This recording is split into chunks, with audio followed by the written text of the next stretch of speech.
What's up, basketball fans? Welcome back to Hoops Horizon, your home for everything WNBA, breaking stories, deep analysis, and the drama behind the hardwood. And today, we've got a big one. We're diving into how a potential WNBA work stoppage could shake up the entire league. But surprisingly, Caitlin Clark might be the least affected player of all. Meanwhile, her Indiana Fever teammate Kelsey Mitchell could be walking into one of the biggest financial crossroads of her career, with the chance to finally cash in big time.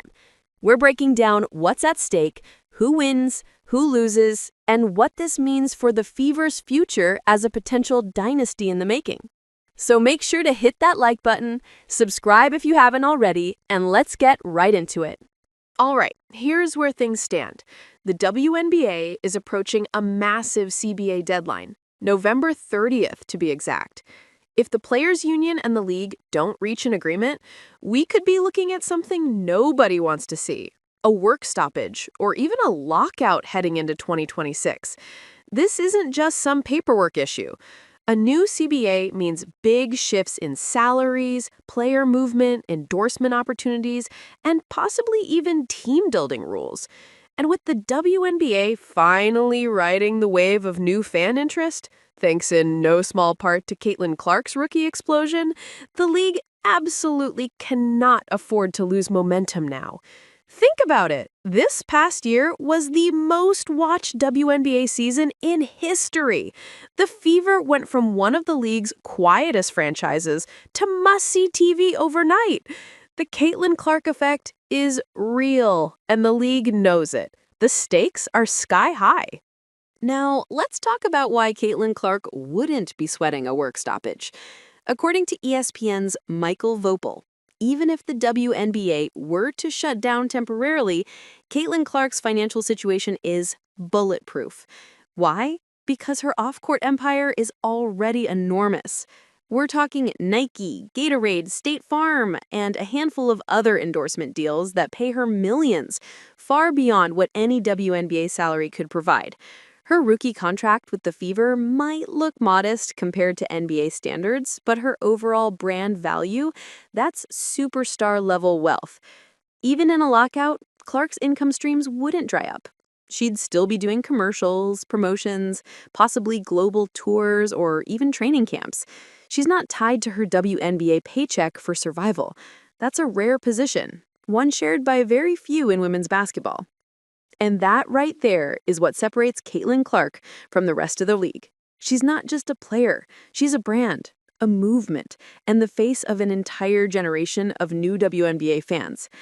But there's an interesting twist here. Endorsements thrive on visibility. If the league were to pause, Caitlin's exposure on the court would momentarily freeze. Fans want to see her play, not just promote products. So even if her bank account stays secure, the WNBA itself could lose valuable fan traction, and that in turn affects every player. Still, in terms of personal impact, Clark's perfectly safe. If the WNBA paused, she could easily shift gears to Team USA basketball, training content, or brand campaigns, all while keeping her name hot in the headlines. Now, this is where the story takes a turn. Because while Caitlin Clark's future is stable, Kelsey Mitchell's next few months could define her entire career. Kelsey has quietly been one of the league's deadliest scorers, not just for the Fever, but in the entire WNBA. She averaged over 20 points per game last season, setting a franchise record in the process.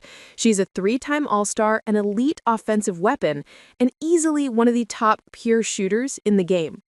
But here's the problem. Kelsey doesn't have the off-court revenue streams that players like Clark or Aja Wilson enjoy. No million-dollar shoe deals, no national ad campaigns. Her main income comes directly from her WNBA contract. And that's exactly why this CBA situation is so crucial. Last season, she earned roughly $249,000, making her one of the league's highest-paid players. Yet, compared to male athletes or even other sports leagues, that's still relatively small change. If the league goes into a lockout and paychecks stop flowing, Kelsey and players like her take the hardest hit. Now, under the current rules, the Fever have cored Mitchell, meaning they've tagged her as a franchise cornerstone, preventing her from signing elsewhere. But that tag can only last 2 seasons. If the new CBA changes that rule, limiting the core designation to 1 year only, it could set Mitchell free to test the open market, and that could lead to massive offers from teams desperate for scoring. Imagine a squad like Dallas or Seattle dropping a supermax offer just to add her offensive firepower. So while Caitlin Clark might not feel much financial impact from a potential lockout, Kelsey Mitchell could either lose big or win huge, depending on how the new agreement is written. Let's zoom out for a second and look at what this means for the Indiana Fever as a team. They've got something special brewing, arguably the best young core in the WNBA. You've got Caitlin Clark, Aaliyah Boston, and Kelsey Mitchell, forming what many are calling the Fever's Big Three. But that trio only works if the front office can keep it together. If Kelsey decides to chase a bigger paycheck elsewhere, that leaves a huge scoring void that's almost impossible to replace. Sure, you can find shooters, but you can't easily replace 20 points per game and veteran leadership in one package. Indiana knows this. Their general manager, Amber Cox, has publicly said the top priority is bringing Kelsey back and keeping the band together. They've seen what happens when Caitlin Clark has proper support. The offense flows, the crowd energy spikes, and the team becomes appointment viewing. But if the CBA opens the door for Kelsey to leave, the Fever front office better be ready to match big offers because there will be plenty. The fan reaction to all this has been complicated. A lot of fans are excited about the future of the Fever, but there's also some frustration. Many felt left in the dark during Caitlin Clark's injury absence last season. There were weeks of confusion, vague updates, and speculation, and that didn't sit well with people who bought tickets just to see her play. Now, with the possibility of a work stoppage, some fans are saying, if Caitlin's not on the court, I'm not watching. That's a dangerous mindset for a league that's just now breaking through. The WNBA has a golden window, thanks to stars like Clark, Boston, Wilson, Reese, and Stewart. But if the league doesn't capitalize on that momentum, if they let a labor dispute stall everything, it could undo years of progress in fan engagement. The bottom line, the WNBA can't afford a lockout. The players can't. The teams can't. And most importantly, the fans won't tolerate it. So what's next on the timeline? Negotiations between the WNBA and the Players Association are still ongoing.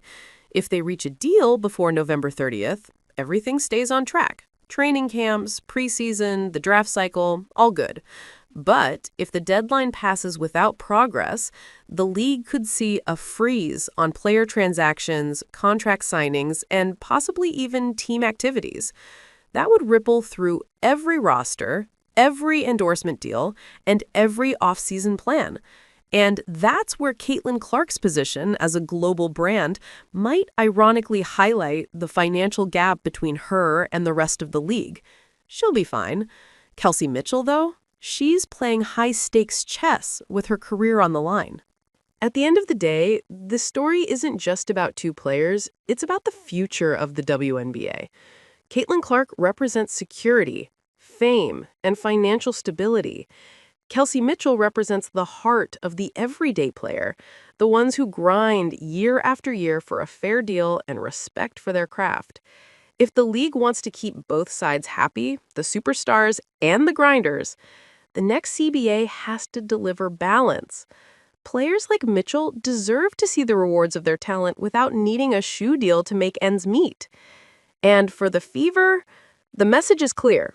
Keep your core intact. The future of women's basketball in Indiana might just depend on it.